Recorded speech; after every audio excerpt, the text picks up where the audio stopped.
وقف. من أولها هيك؟ طول بالك يا زلمه، ابن الشيخ هذا. الشيخ حاله. صدق لا المثل. ابن الشيخ عرس.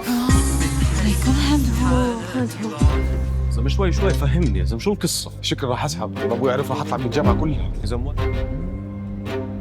لا خلي فادي هون، خليه هون، بدي احكي معاه شوي وندردش. هاي الفترة ممكن يعملوا إشي إحنا مش متوقعينه. الفرصة اللي أنا معطيك إياها هاي بتمناها مليون شبعه. احكي لي التفاصيل. أنا شغلي حساس جدا.